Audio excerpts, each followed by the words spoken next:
The old palace had always held secrets, but William never expected to find one that would change everything he thought he knew about his family. As the newly appointed estate manager, he spent his days walking through endless corridors, cataloging artifacts, and ensuring the ancient building remained in good condition. The palace had been in his family for generations, passed down through a line of caretakers who treated it more like a sacred trust than personal property. On this particular autumn morning, the fog hung thick around the palace grounds, creating an otherworldly atmosphere that made even familiar rooms feel strange and mysterious. William carried his leather-bound notebook and a heavy flashlight as he made his rounds through the East Wing, an area that had been largely unused for decades. The floorboards creaked beneath his feet, and dust motes danced in the weak sunlight that filtered through grimy windows. He had been working methodically through each room when he noticed something odd about the library's dimensions. Standing in the center of the grand room, surrounded by towering bookshelves that reached toward the vaulted ceiling, William realized that the space seemed smaller than it should be given the exterior wall measurements. He had studied the palace blueprints countless times, and something didn't add up. Moving to the far wall, he began examining the ornate wooden paneling more closely. His fingers traced the carved roses and vines that decorated each panel, searching for anything unusual. The craftsmanship was extraordinary, each detail lovingly carved by master woodworkers centuries ago. But as his hand moved along the third panel from the corner, he felt a slight give in the wood. William pressed harder, and to his amazement, the panel shifted inward with a soft clicking sound. His heart began to race as he realized he might have discovered something that had been hidden for years, perhaps decades. The panel swung open like a door, revealing a narrow stone staircase that disappeared into darkness below. The air that wafted up from the hidden passage was cool and stale, carrying with it the scent of old stone and something else he couldn't quite identify. William hesitated for a moment, knowing that he was about to cross a threshold into unknown territory. But curiosity and a sense of duty to his family's legacy compelled him forward. He clicked on his flashlight and carefully descended the stone steps. Each step echoed softly in the confined space, and he could feel the temperature dropping as he went deeper underground.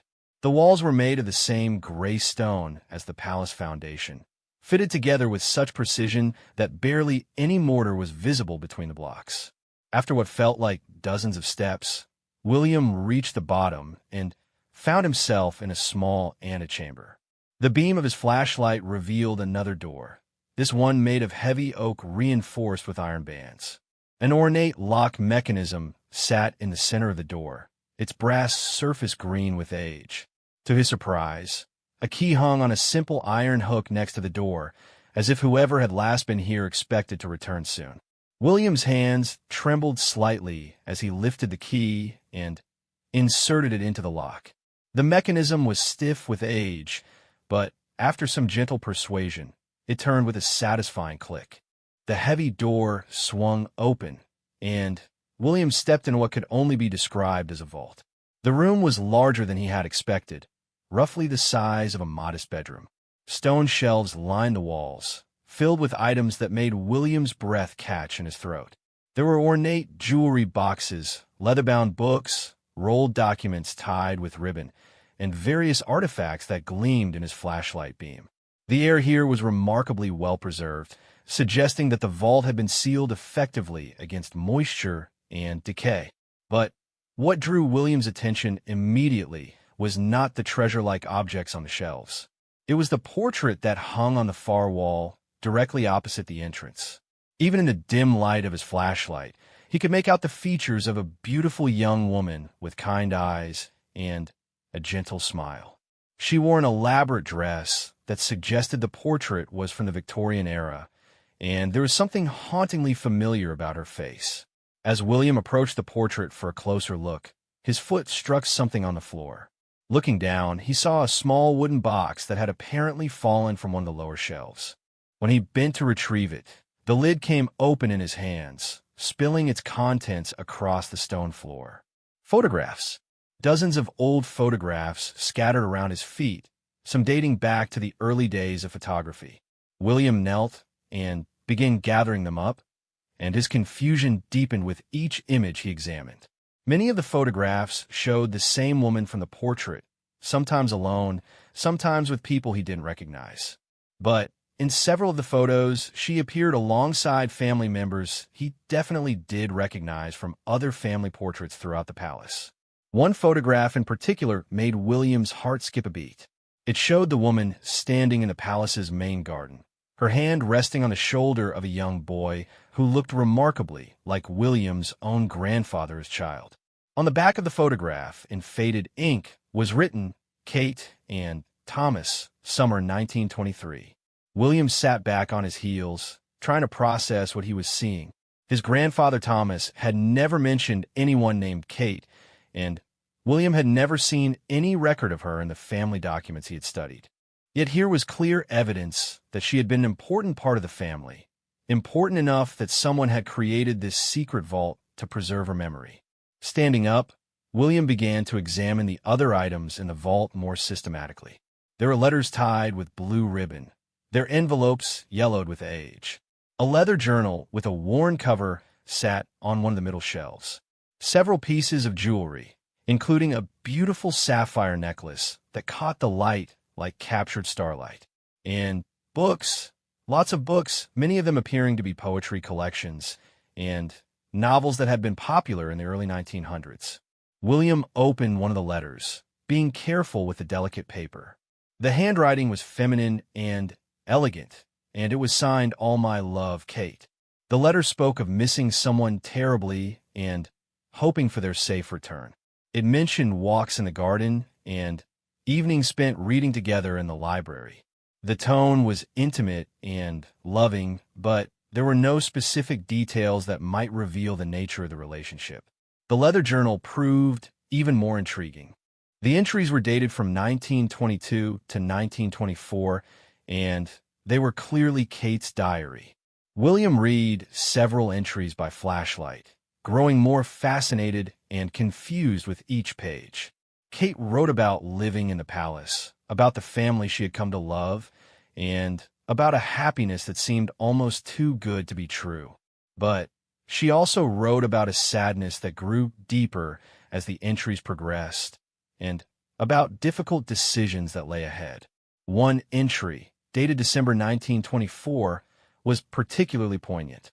Kate wrote about having to leave the palace soon, about how much she would miss the garden where she had spent so many peaceful hours, and about the people she was leaving behind. She wrote about hoping that someday, when enough time had passed, she might be able to return. But the tone suggested that she knew this was unlikely. The final entry was brief and heartbreaking. Kate wrote that she was leaving behind these few precious possessions in the hope that someone who loved the palace as much as she did would find them someday. She asked that whoever discovered the vault would remember her kindly and understand that she had never wanted to leave. William closed the journal, his mind reeling with questions. Who was Kate? Why had she lived in the palace? Why had she been forced to leave? And why had her memory been preserved in this secret vault while being completely erased from the family's official history? As he continued to explore the vault, William discovered a small wooden box tucked behind the larger items. Inside, he found what appeared to be official documents, marriage certificates, birth records, and other papers that might hold answers to his questions. But the writing was too faded to read properly in the dim light of his flashlight. William made a decision. He would have to return to the vault with better lighting and more time to properly examine everything he had found. But first, he needed to secure the area and make sure that whatever secrets were hidden here remained protected until he could understand their full significance. As he prepared to leave the vault, William took one last look at Kate's portrait. In the shifting light of his flashlight, her expression seemed almost alive, as if she were trying to communicate something important to him. He felt a strange sense of connection to this woman he had never heard of, this person who had clearly loved his family's home as much as he did. William carefully closed and locked the vault door, pocketed the key and made his way back up the stone staircase. When he emerged into the library, the normal daylight seemed almost shockingly bright after the darkness below. He closed the hidden panel, making sure it was completely secure, and stood for a moment trying to process everything he had just experienced.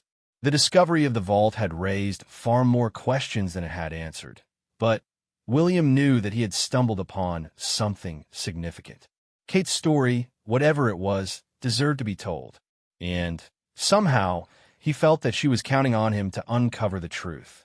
As William left the library and continued with his daily rounds through the palace, he found himself looking at everything with new eyes.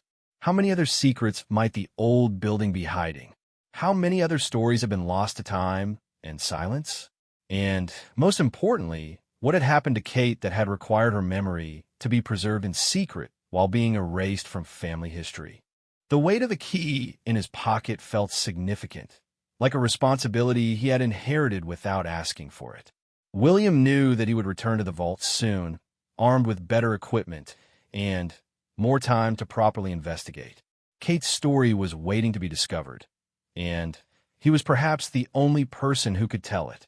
But as he walked through the familiar corridors of the palace that had been his world for so many years, William couldn't shake the feeling that he was not alone. It was as if Kate's presence lingered in the halls, waiting for someone to finally hear her story and understand what had really happened all those years ago. The afternoon sun slanted through the tall windows, creating patterns of light and shadow on the polished floors. Somewhere in the distance, William thought he heard the faint sound of footsteps, but when he turned to look, the corridor behind him was empty. The palace had always been full of strange sounds. Old buildings settled and shifted constantly, creating all manner of mysterious noises. But today, for the first time, William wondered if some of those sounds might have a different explanation entirely. As evening approached and William finished his rounds, he found himself drawn back to the library. He stood before the hidden panel, knowing that just beyond it lay Kate's carefully preserved memories and the answers to questions he was only beginning to formulate. Tomorrow, he decided, he would begin the real investigation. Tonight, he would research everything he could find about the palace's history during the 1920s, looking for any mention of the mysterious woman whose portrait now occupied his thoughts. William locked up the palace for the night and walked to his cottage on the grounds, but his mind remained in that underground vault, surrounded by the remnants of a life that someone had thought important enough to preserve but too dangerous to acknowledge. Kate's story was calling to him across the decades, and he knew that his life was about to become far more complicated and far more interesting than he had ever imagined possible. 3 days had passed since William's discovery of the vault, and he had spent every spare moment researching the palace's history during the 1920s. Armed with a powerful LED lantern, a magnifying glass, and a digital camera, he had made several return visits to the underground chamber. Each trip revealed new details about Kate's life, but also deepened the mystery surrounding her disappearance from the family records. The documents he had found in the wooden box told an extraordinary story. Kate Elizabeth Morrison had indeed been married to William's great-uncle Edward, Thomas's older brother. The marriage certificate was dated June 1922, and there were records showing that Kate had lived in the palace as Edward's wife for nearly 3 years. But Edward had died in 1924 from influenza, and after his death, Kate seemed to have simply vanished from all official records. What puzzled William most was not just Kate's disappearance from the records, but the apparent conspiracy to erase her completely. Someone had gone to great lengths to remove every trace of her existence from the palace's documented history. Yet whoever had done this had also ensured that her personal belongings and memories were carefully preserved in the secret vault. It suggested a complex family drama that William was only beginning to understand. On this particular morning, William had decided to explore other areas of the palace where Kate might have spent time. Her diary mentioned favorite places throughout the building: a small sitting room overlooking the rose garden, alcove in a music room where she liked to read, and a tower room where she would go to watch the sunset.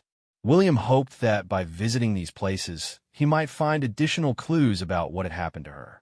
The sitting room Kate had described was on the second floor, part of what would have been the family's private quarters during the 1920s. William had always known the room, but he had never paid particular attention to it. Now, as he examined it with fresh eyes, he could see evidence of Kate's presence that he had missed before. The wallpaper, though faded, showed the delicate rose pattern that Kate had described in her diary. Near the window, there were still faint marks on the wooden floor where a reading chair had been positioned to catch the morning light.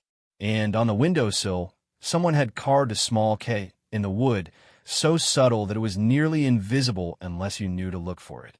William was photographing the carved initial when he heard it for the first time. A sound so soft that he might have missed it if the palace had not been completely silent.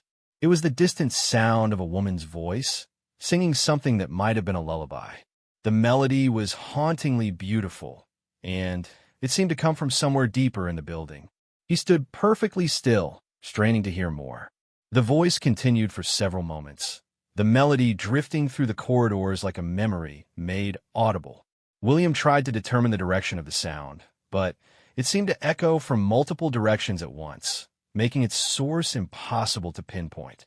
When the singing stopped, the silence that followed seemed somehow deeper than before. William waited several minutes, but the voice did not return. He told himself that old buildings were full of strange acoustics, that the sound could have come from outside the palace, or even from his imagination. But deep in his heart, he knew that what he had heard was connected to Kate somehow. The music room was William's next destination. Kate's diary had mentioned spending many evenings there, sometimes playing the piano, sometimes simply listening to other family members perform. The room still contained the same grand piano that would have been there during Kate's time, along with several other musical instruments and comfortable chairs arranged for listening. As William examined the piano, he noticed that the bench had been adjusted to accommodate someone shorter than average. Kate's diary had mentioned that she was petite, and the bench height seemed to confirm this detail. On the music stand, he found something that made his pulse quicken, a piece of sheet music for the same melody he thought he had heard earlier. The song was titled "The Garden's Dream," and it was handwritten rather than printed. In the corner of the page, in the same handwriting he had seen in Kate's diary, was a note, "For my beloved Edward, who makes every day feel like a beautiful dream." William sat down at the piano and carefully played through the melody. His musical skills were limited, but he managed to pick out the main theme. As the notes filled the room, he felt a strange sense of completion, as if the music had been waiting decades to be played again. The melody was indeed beautiful, wistful, and romantic, with an underlying sadness that seemed to capture everything William had learned about Kate's story. When he finished playing, William sat quietly for several moments. The late afternoon sunlight streaming through the music room's tall windows created patterns of light and shadow that seemed to move and dance even though there was no wind to stir the air. For just a moment, he thought he saw a figure standing near the window, a woman in an old-fashioned dress, watching him with kind eyes. But when he blinked, there was nothing there except dusty curtains and empty space. That evening, William returned to his cottage with copies of everything he had found in the vault. He spread Kate's diary entries, letters, and photographs across his kitchen table, trying to piece together a complete picture of her life and disappearance. The story that emerged was both beautiful and tragic. Kate and Edward had clearly been deeply in love. Their letters to each other, written during the brief periods when Edward traveled for business, spoke of a partnership built on mutual respect, shared interests, and genuine affection. Kate had thrown herself in a life at the palace, becoming involved in local charities, helping to manage the household, and even assisting with some of Edward's business affairs. But the diary entries from late 1924, after Edward's death, revealed a different story. Kate wrote about feeling increasingly unwelcome in her own home. She mentioned cold looks and whispered conversations that stopped when she entered a room. There were references to accusations and suspicions that she never fully explained, but which clearly caused her great distress. The final entries suggested that Kate was being pressured to leave the palace. Someone, she never named the person directly, had apparently decided that her continued presence was inappropriate and unseemly. Kate wrote about feeling powerless to fight back, about having no family of her own to turn to, and about the heartbreak of losing not just her husband, but also the home she had come to love. The last entry in her diary was dated December 15th, 1924. Kate wrote that she had agreed to leave the palace after Christmas, but that she had hidden away a few precious mementos in the hope that someday someone would find them and remember that she had been happy here, if only for a brief time. William pushed back from the table, trying to process what he had learned. The picture that emerged suggested that Kate had been driven from the palace by someone in Edward's family after his death. In the 1920s, it would not have been unusual for a widow to face pressure from her deceased husband's relatives, especially if there were questions about inheritance or if the family disapproved of the marriage for some reason. But what shocked William was the apparent thoroughness with which Kate had been erased from the family history. Every photograph, every document, every trace of her existence had been removed from the official records. It suggested not just disapproval, but active hostility toward her memory. As William was organizing the papers to put them away for the night, he noticed something he had missed before. One of Kate's photographs showed her standing in front of a part of the palace he didn't immediately recognize. The architecture was clearly from the building, but the angle and background were unfamiliar. Looking more closely, he realized that the photograph must have been taken from inside one of the tower rooms that Kate had mentioned in her diary. William made a mental note to explore the tower rooms the following day. The palace had several towers, some of which had been closed off for years due to structural concerns. If Kate had spent time in one of them, there might be additional clues about her life and disappearance. That night, William's sleep was filled with unusual dreams. He found himself walking through the palace corridors, but they seemed different somehow, brighter, more alive, filled with the sounds of daily life. He could hear conversations and laughter echoing from distant rooms, the rustle of long skirts on marble floors, and, somewhere in the background, the same beautiful melody he had heard earlier that day. In his dream, William followed the sound of the music through corridors that seemed to stretch on forever. He passed rooms filled with people in period clothing, their faces unclear, but their voices warm and welcoming. The music grew louder as he climbed a spiral staircase toward one of the towers, and he had the distinct impression that someone was leading him towards something important. But just as he reached the tower room and was about to see inside, William woke with a start. His cottage was completely quiet, but he could swear that he still heard the faint echo of that haunting melody. He lay still for several minutes, trying to recapture the details of the dream, but they faded like mist in the morning sun. The next day dawned gray and overcast, with a persistent drizzle that made the palace seem even more atmospheric than usual. William spent the morning handling routine maintenance issues, but his thoughts kept returning to Kate's story and his strange dream from the night before. He was eager to explore the tower rooms, but he wanted to wait for better weather and more time to investigate properly. Around midday, the rain stopped and weak sunlight began to filter through the clouds.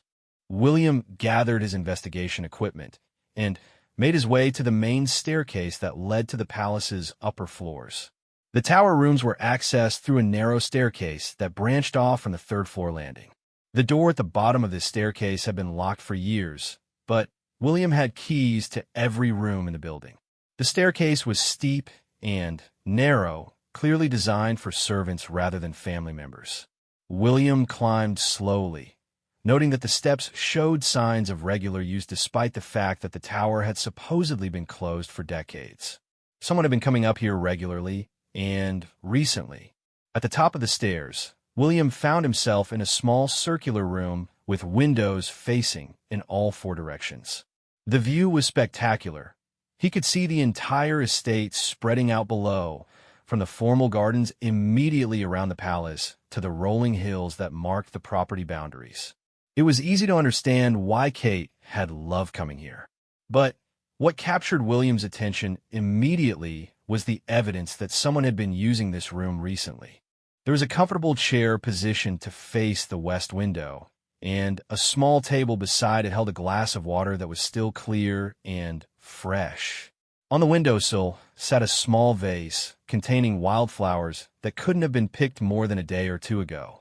William's heart began to race as he realized the implications of what he was seeing. Someone else knew about Kate. Someone else had been visiting this room regularly. But who? And why hadn't they made themselves known? As he was examining the flowers more closely, William heard footsteps on the staircase below. Slow, careful footsteps that suggested someone was trying to climb quietly. He moved to the top of the stairs and called down, "Hello? Is someone there?" The footsteps stopped immediately. William waited for a response, but none came. After several moments, he began to descend the stairs himself, calling out as he went. But when he reached the bottom, the door was open and there was no one to be seen in the corridor beyond. William stood in the doorway, puzzled and somewhat unnerved. He was certain he had locked the door behind him when he entered the staircase, but now it stood open. Either someone else had a key, or the lock mechanism was faulty. But that didn't explain the footsteps he had clearly heard. Returning to the tower room, William began a more systematic investigation of the space. In addition to the chair and table, he found other signs of regular occupancy. There were several books stacked neatly in one corner, all of them poetry collections that dated from the 1920s. A soft throw blanket was folded and placed on a window seat. And hanging on a nail driven into the wooden window frame was a small hand mirror that looked like it might be an antique. Most significantly, William found another photograph tucked between the pages of one of the poetry books. This one showed Kate standing in this very room, her hand resting on the chair that was still positioned in exactly the same spot. On the back of the photograph, in Kate's familiar handwriting, were the words, "My sanctuary, where I can see forever." William studied the photograph carefully, comparing Kate's position in the image with the current arrangement of the room. The furniture hadn't just been left in place by accident. Someone had deliberately maintained the room exactly as it had been during Kate's time. Someone who cared enough about her memory to preserve not just her belongings, but the very atmosphere of the space where she had found peace. As the afternoon wore on, William continued to explore the tower room and gradually became aware that the temperature seemed to be dropping, even though the sun was shining brightly through the windows. There was also a subtle change in the quality of the light, as if a mist was forming in the air despite the lack of any visible moisture. Then he heard it again, the voice that had called to him from the corridors below. But this time it was much clearer, and it was definitely coming from somewhere very close by. The voice was calling his name softly, repeatedly, with a tone of gentle urgency that made him want to respond. "William, William, please listen to me." The voice was unmistakably female, with the refined accent of someone from the educated classes of the early 20th century. It seemed to come from the air itself, surrounding him rather than originating from any particular direction. William found himself responding before he consciously decided to do so. "I'm listening," he said aloud, feeling somewhat foolish, but unable to resist the impulse to communicate. "Who are you? What do you want?" The response came immediately, and this time the voice was so clear that William could almost believe someone was standing right next to him. "I am Kate. I have been waiting so long for someone to find me, someone who would understand. You have found my treasures, but there is so much more you need to know. The truth about what happened to me, the real reason I had to leave, it's not what they recorded in their careful lies." William's hands trembled as he listened to the impossible voice. Every rational part of his mind told him that this could not be happening, that he was experiencing some kind of stress-induced hallucination or audio effect created by the unusual acoustics of the tower room. But the voice was so real, so filled with personality and emotion, that he could not convince himself it was anything other than what it claimed to be. "What truth?" he asked aloud, feeling the strangeness of carrying on a conversation with empty air. "What really happened to you?" The voice that answered was filled with such sadness that William felt his eyes beginning to water in sympathy. "They said I was not worthy of Edward's love. They said I had married him for his money, that I was nothing but a fortune hunter who had deceived their beloved son and brother. But that was not true, William. Edward and I loved each other deeply and truly. We were happy together, so very happy." "Who said these things?" William asked, though he suspected he already knew the answer. "His mother, his sister Margaret. They never accepted me because I came from a modest family, because I had no money or title of my own. When Edward became ill, they blamed me. When he died, they said it was because I had brought shame and worry into his life. They made me feel like a murderer, William. They made me believe that perhaps they were right." Kate's voice grew stronger as she continued, as if telling her story was giving her renewed energy. "They gave me a choice. I could fight them, contest Edward's will, try to claim my rightful place as his widow. Or I could leave quietly and allow them to erase me from the family history as if I had never existed. If I chose to fight, they promised to destroy my reputation completely. They had influence, money, connections. They could have made my life unbearable. So you chose to leave," William said, beginning to understand the impossible situation Kate had faced. "I chose to leave," Kate confirmed, her voice heavy with old grief. "But before I went, I created my sanctuary. I gathered the things that proved I had been loved and been happy, and I hid them away. I hoped that someday someone would find them and know that I had been here, that I had been real, that my love for Edward and my joy in this beautiful place had been genuine." William sank into the chair by the window, overwhelmed by the emotion in Kate's voice and the injustice of her story. He could picture her as a young woman, grief-stricken over the loss of her husband, and then forced to endure accusations and exile by people who should have offered comfort and support. "But, Kate," he said, struggling to understand the logistics of what was happening, "if you left the palace in 1924, how are you here now? How are you speaking to me?" The silence that followed his question stretched on for so long that William began to wonder if he had imagined the entire conversation. But then Kate's voice returned, softer now, filled with a weariness that seemed to span decades. "I never really left, William. Oh, I departed physically. I took the train to London and tried to build a new life there. But my heart remained here, in these rooms where I had been so happy. And when I died, many years later, I found that I could not move on. I was bound to this place by love and by the injustice of having my truth buried with lies." William felt a chill that had nothing to do with the temperature in the room. He was speaking with a ghost, not the vague, uncertain presence that people sometimes claim to sense, but a fully conscious spirit who could communicate clearly and coherently. It should have terrified him, but instead he felt an overwhelming sense of compassion for Kate and a growing determination to help her find peace. "What do you need from me?" he asked. "How can I help you?" "Tell my story," Kate replied immediately. "Show the world my letters, my diary, my photographs. Let people know that Edward and I loved each other truly, that I was not the greedy imposter they claimed me to be. Clear my name, William. Give me back my dignity." "I will," William promised, and he meant it completely. "I'll research everything, gather all the evidence, and make sure people know the truth about what happened to you." "Thank you," Kate whispered, and her voice was filled with such gratitude that William felt tears rolling down his cheeks. "Thank you for listening to me, for believing in me. I have waited so long for someone who would understand." As Kate's voice faded, William realized that his life had just taken another dramatic turn. He was no longer simply the caretaker of an old palace filled with family history. He had become the guardian of a love story that had been buried for nearly a century, and the advocate for a woman who had been denied justice in life, but who might finally find peace in death. The tower room seemed to return to normal as Kate's presence withdrew, but William knew that everything had changed. He had work to do, a story to tell, and a promise to keep. Kate's voice had echoed through the corridors of time, and finally, someone had listened. William spent the following week immersed in research that consumed his every waking moment.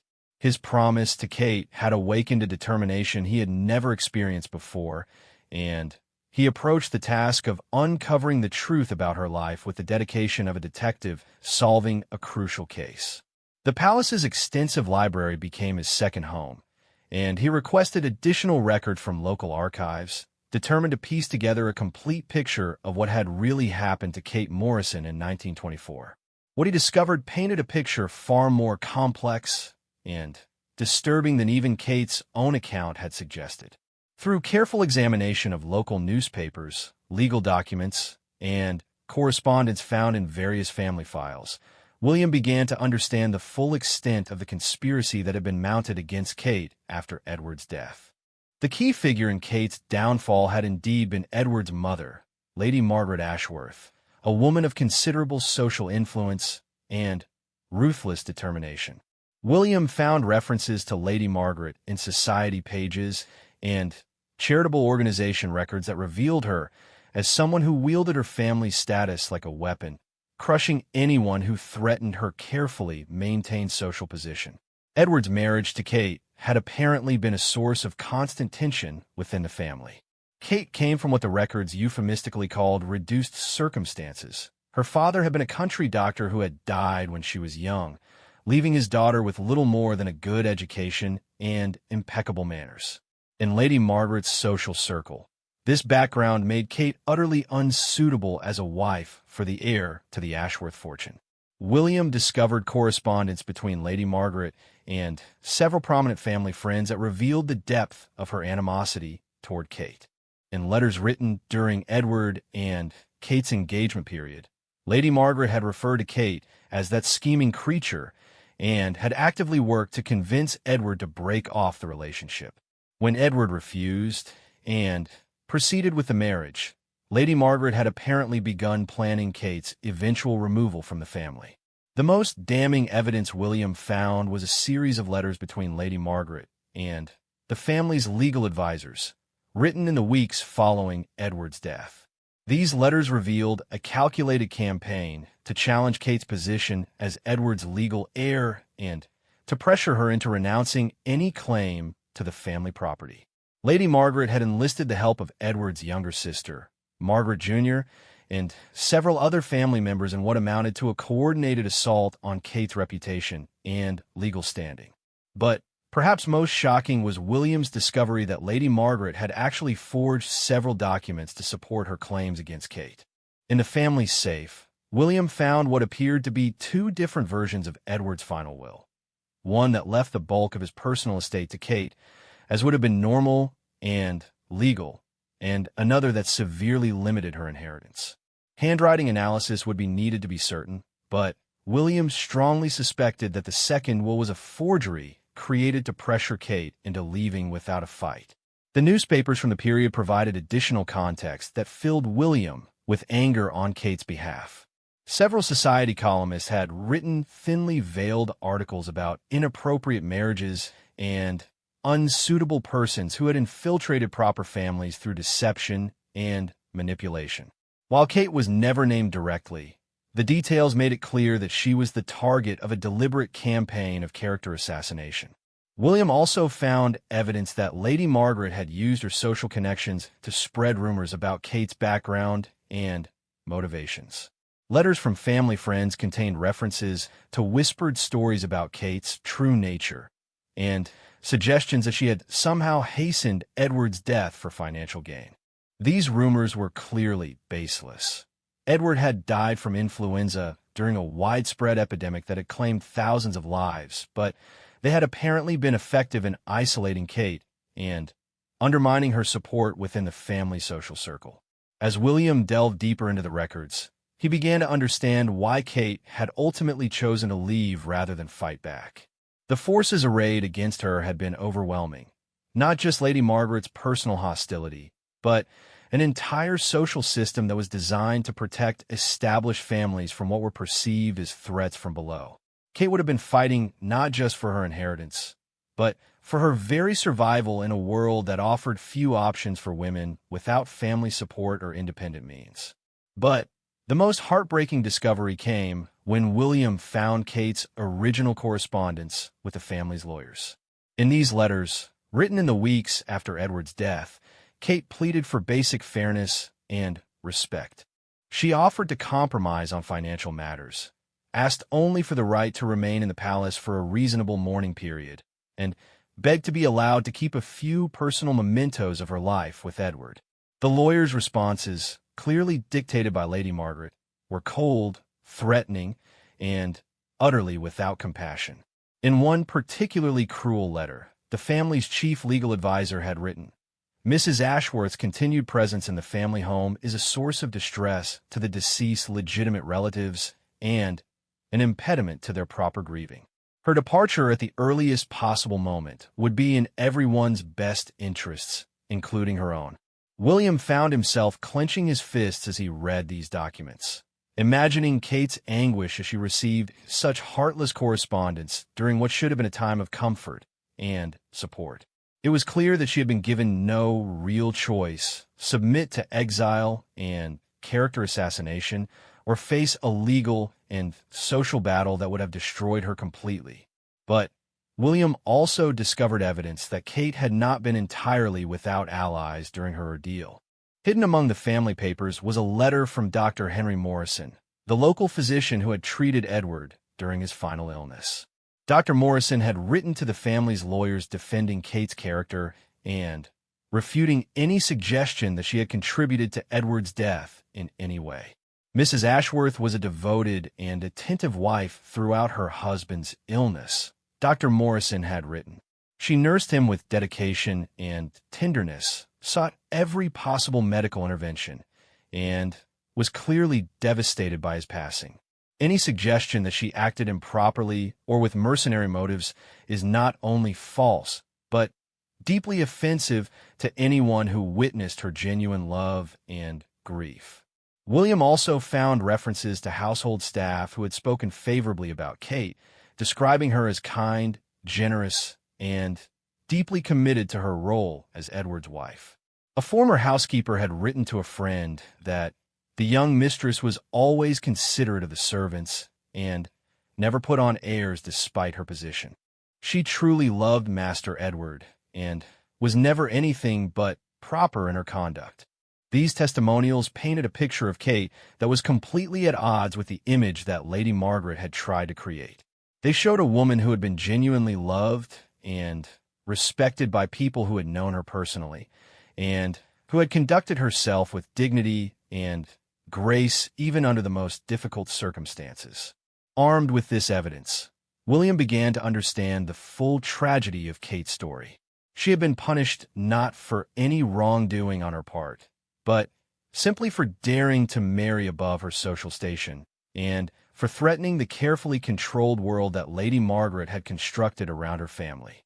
Kate's exile had been an act of class warfare disguised as moral judgment, and her erasure from the family history had been a deliberate attempt to rewrite the past to suit Lady Margaret's prejudices. But William's investigation had also revealed something else. Kate's story was not entirely unique. As he researched the social history of the 1920s, he discovered that many women in similar situations had faced comparable treatment. Widows without family connections were often pressured to renounce their inheritance rights, and women who married above their station frequently found themselves isolated and persecuted if their husbands died young. This broader context made Kate's individual tragedy even more poignant. She had been caught up in social forces much larger than herself, and her personal happiness had been sacrificed to maintain a system of privilege and exclusion that treated human beings as disposable commodities. As William organized his findings, he realized that he had accumulated enough evidence to completely vindicate Kate's character and expose the injustice of her treatment. But he also understood that simply compiling the facts would not be enough to fulfill his promise to her. Kate wanted her story told in a way that would restore her dignity and ensure that her love for Edward was remembered and honored. With this goal in mind, William began planning a comprehensive presentation of Kate's story. He would create a detailed historical account that included all of the evidence he had gathered, but he would also find ways to share Kate's personal voice through her diary entries and letters. He wanted people to understand not just what had been done to Kate, but who she had really been as a person. William also decided that Kate's story needed to be told publicly, not just preserved in family records. He began reaching out to local historical societies and genealogical organizations, proposing to write an article about Kate's life and the social forces that had shaped her fate. Several organizations expressed interest in his research, particularly since it provided insights into women's experiences during a transitional period in social history. But as William worked on organizing his material, he became increasingly aware that Kate's presence in the palace was growing stronger. He heard her voice more frequently now, sometimes offering guidance about his research, sometimes simply expressing gratitude for his efforts on her behalf. She had begun appearing to him visually as well, not as a frightening specter, but as a translucent figure who moved through the rooms where she had once been happy. These encounters with Kate had moved beyond the merely supernatural into something approaching friendship. She would comment on his discoveries, sharing memories that added depth and context to the documents he found. She told him about her first meeting with Edward at a charity event, about their courtship walks through the palace gardens, and about the quiet joy she had found in their daily life together. Edward used to read to me in the evenings, Kate told him during one of their conversations in the tower room.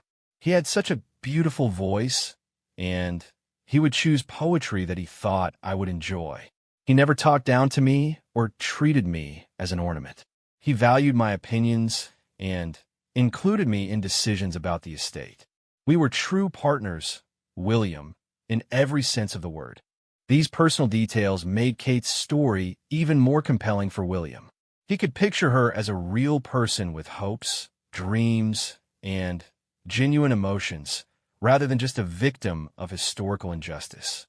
Her love for Edward came through in every memory she shared, and it became clear that their relationship had been based on mutual respect and affection rather than the calculating arrangement that Lady Margaret had claimed. But Kate also shared darker memories that revealed the extent of the psychological torment she had endured after Edward's death. She described Lady Margaret's visits to her room, during which Edward's mother would deliver carefully crafted insults and threats disguised as expressions of concern. She remembered being excluded from family discussions about Edward's funeral arrangements and being made to feel like an intruder in her own home. The worst part was the loneliness, Kate confided to William during one of their evening conversations. Edward's death had already broken my heart, but then to lose everyone else who had been part of my life, to be treated as if I had never belonged here at all, it was almost more than I could bear.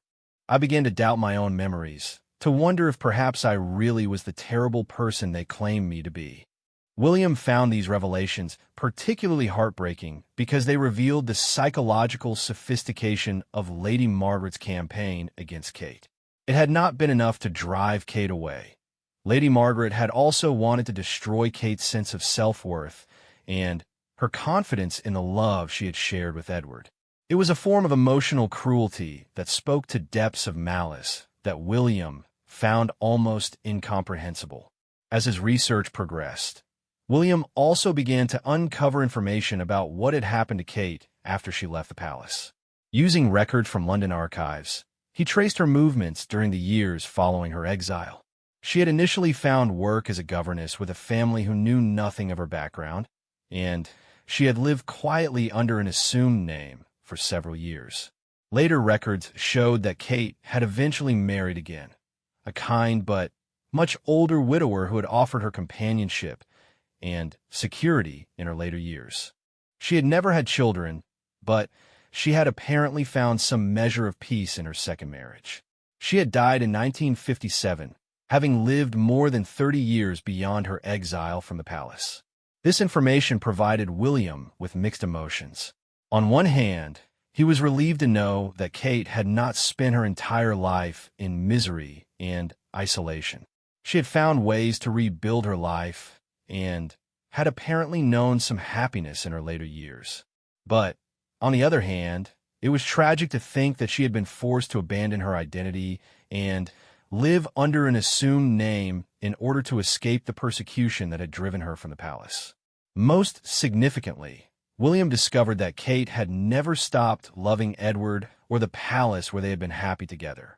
Among her belongings, found after her death in London, were letters that she had written but never sent, dozens of letters addressed to Edward, telling him about her life in exile and expressing her continued love for him and for the home they had shared.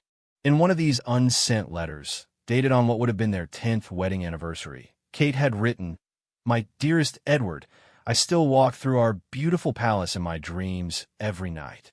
I still tend the roses in our garden and read poetry in our tower room. No matter what they made me sign, no matter what lies they spread about me, I know that you loved me truly and that I was worthy of that love. That knowledge has sustained me through all the dark years since I had to leave you." Reading these letters, William finally understood why Kate's spirit had remained bound to the palace.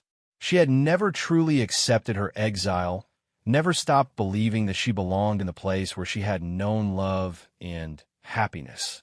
Her spirit had returned to claim what had been taken from her in life: recognition, respect, and the right to be remembered as the loving wife she had truly been. Armed with this complete picture of Kate's story, William felt ready to begin fulfilling his promise to her. He would tell her story with all the compassion and respect she deserved, and he would ensure that Lady Margaret's lies were finally exposed for what they truly were.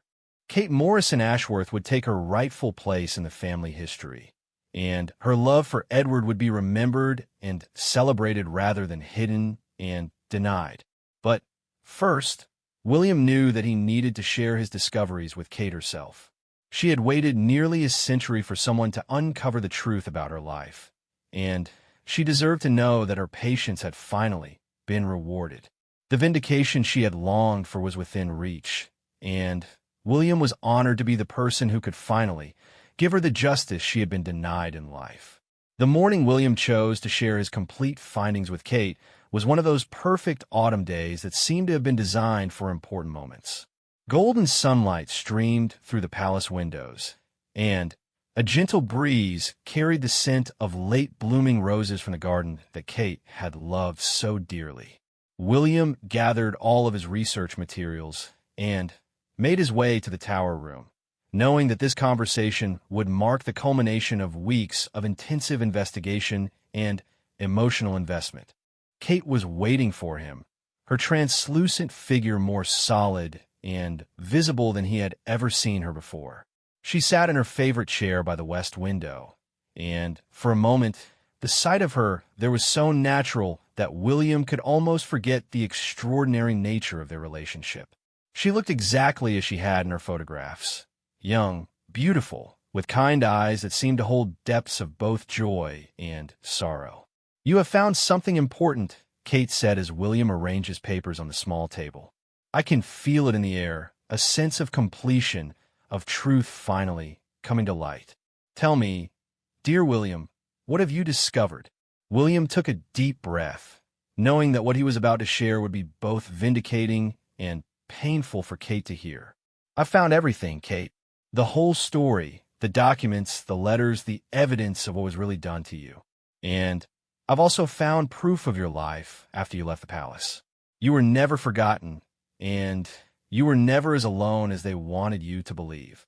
Over the next hour, William methodically shared every detail of his research. He showed Kate the forged documents that proved Lady Margaret's deception, the letters from Dr. Morrison, and others that testified to Kate's good character, and the evidence of the systematic campaign that had been mounted to destroy her reputation. He watched as a range of emotions played across Kate's face: anger at the confirmation of the injustices she had suffered, sadness at being reminded of the pain she had endured, but also relief at finally having her version of events validated by objective evidence. When William came to the part about Kate's life in London and her second marriage, he was surprised to see her smile with genuine happiness. "Thomas was such a good man," Kate said, her voice warm with affection. "I never loved in the way I loved Edward. That kind of love comes only once in a lifetime. But he offered me kindness and companionship when I desperately needed both. He knew about my past, about the pain I carried, and he never asked me to forget it or pretend it hadn't happened. He gave me back my sense of worth as a person." "You never had children," William said gently, not sure if this was a source of sadness for Kate. "No, but not from lack of wanting them," Kate replied. "Edward and I had hoped for children, and when he died, I felt as if that dream had died with him. By the time I married Thomas, I was older, and it simply wasn't meant to be. But Thomas had grandchildren from his first marriage, and they became very dear to me. I was able to know the joy of loving young people and watching them grow, even if they weren't my own." This revelation added another layer to Kate's story that William found deeply moving. She had not only rebuilt her life after her exile, but she had found ways to experience the maternal love that had been denied to her in her first marriage. The picture that emerged was of a woman of remarkable resilience who had refused to let the cruelties she had endured destroy her capacity for love and happiness. But William saved the most significant discovery for last. From among his papers, he pulled out copies of the unsent letters that Kate had written to Edward over the years. "I found these in the records of your belongings after you died," William said carefully. "Dozens of letters that you wrote to Edward but never sent. They show that you never stopped loving him or this place, never stopped believing that your marriage was real and meaningful." Kate's reaction to seeing these letters was profound. Tears appeared in her translucent eyes, and she reached out with shaking hands to touch the papers, even though her ghostly fingers could not quite make contact with the physical documents. "I remember writing every one of these," Kate whispered. "On birthdays, anniversaries, holidays, whenever the loneliness became too much to bear. Writing to Edward made me feel connected to him again, made me feel like our love was still alive even though he was gone, and I was so far away." "Your love was still alive," William said firmly. "These letters prove it, and now everyone will know that you never stopped being Edward's true wife, never stopped belonging to this place. Lady Margaret's lies are finished, Kate. The truth is finally going to be told." William then outlined his plans for sharing Kate's story with the world. He had already received approval from 3 different historical publications to write comprehensive articles about her life and the social forces that had shaped her experience. He had also been invited to speak at several academic conferences about women's experiences during the transition period of the 1920s. Kate's story would become part of the historical record, ensuring that future researchers would understand the complexity and injustice of what had happened to her. But more importantly, William had decided to create a permanent memorial to Kate within the palace itself. With the authority granted to him as a state manager, he planned to restore her sitting room to the way it would have appeared during her time there, complete with period-appropriate furnishings and a display case containing some of her personal belongings.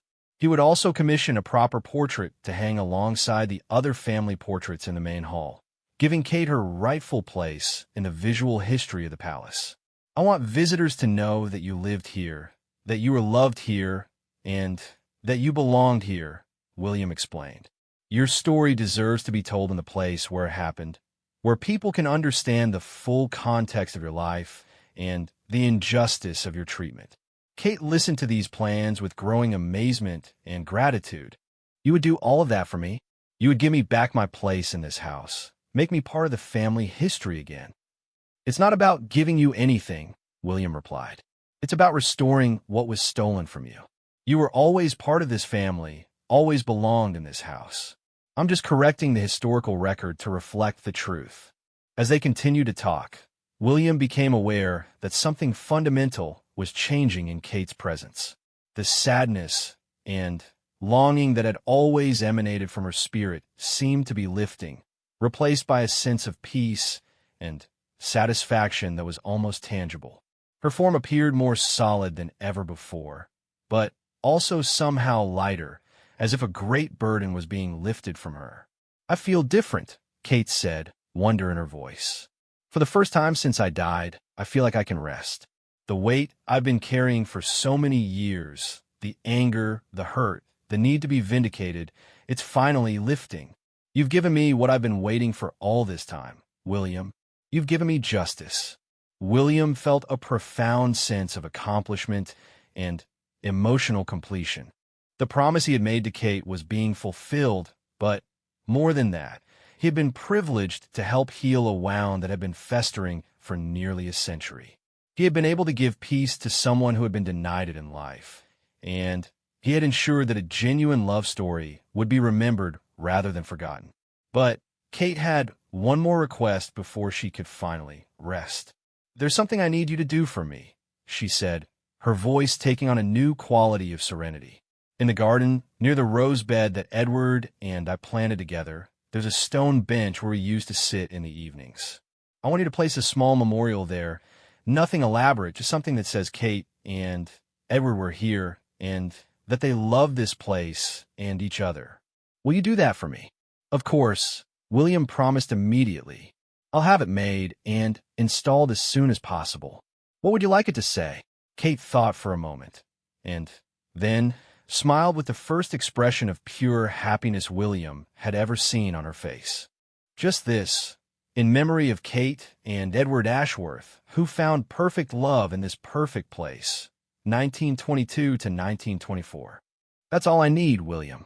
Just recognition that we were here, that we were happy, and that our love was real." William nodded, already planning the design for the memorial in his mind. He would make it beautiful, but tasteful, something that would fit naturally into the garden landscape, while serving as a permanent reminder of the love story that had played out in this place. As the afternoon wore on, William and Kate continued to talk, but their conversation had taken on a different quality. Where before there had been urgency and pain in Kate's voice, now there was contentment and peace. She shared happy memories of her time with Edward, spoke about her gratitude for the life she had been able to build after leaving the palace, and expressed wonder at finally being able to see justice done. "You know," Kate said as the sun began to set through the west window of the tower room, "I think I understand now why I had to wait so long for someone like you to come along. In my time, in the years immediately after my death, people wouldn't have been ready to hear my story with the sympathy and understanding you've shown. Women like me were still seen as expendable, still treated as if our feelings and experiences didn't matter. But you live in a time when people understand that everyone's story has value, that injustice should be exposed regardless of when it occurred." William considered this perspective and realized that Kate was probably right. His generation had grown up with a much more nuanced understanding of women's historical experiences and a greater appreciation for the complex social forces that had shaped individual lives. He had been able to see Kate's story not just as a personal tragedy, but as part of a larger pattern of systemic injustice that deserved to be documented and understood. "Your story is going to help people understand what life was really like for women in your position," William told Kate. "It's going to show them that behind every historical injustice, there were real people with real feelings who deserved better than they got. Your suffering wasn't meaningless, Kate. It's going to teach people important lessons about fairness and compassion." As the evening deepened, William became aware that Kate's form was beginning to fade, becoming more translucent and ethereal. But rather than being a sign of weakness or distress, this seemed to be a natural and peaceful transition. Kate herself seemed aware of what was happening, and she appeared completely at ease with the process. "I think it's time for me to go now," Kate said, her voice soft but clear. "You've given me everything I needed: truth, justice, recognition, and the promise that my story will be told with love and respect. I can finally let go of this place and move on to whatever comes next. Will I see you again?" William asked, suddenly, realizing how much Kate's presence had come to mean to him over the weeks they had been working together. Perhaps, Kate replied with a gentle smile. But not as I've been, not as a spirit bound to this place by unfinished business. If our paths cross again, it will be as friends who shared something important, not as a ghost and a living person trying to right old wrongs. Kate stood up from her chair and moved to the center of the tower room, where the evening light from all four windows seemed to converge around her fading form.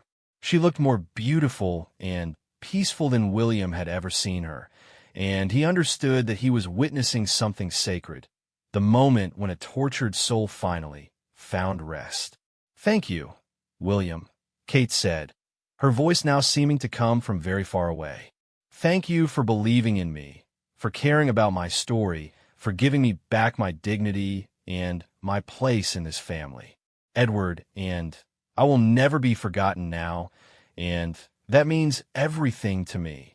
"Thank you for trusting me with your story," William replied, his voice thick with emotion.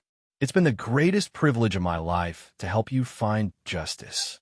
Kate smiled one final time, raised her hand in a gesture of farewell, and then simply faded away like mist in the morning sun. The tower room was suddenly empty except for William, but it felt peaceful and complete rather than lonely. Kate's presence was gone, but the sense of resolution and closure she left behind filled the space with a warm, comforting energy. William sat in the tower room for a long time after Kate's departure, processing everything that had happened and everything that lay ahead.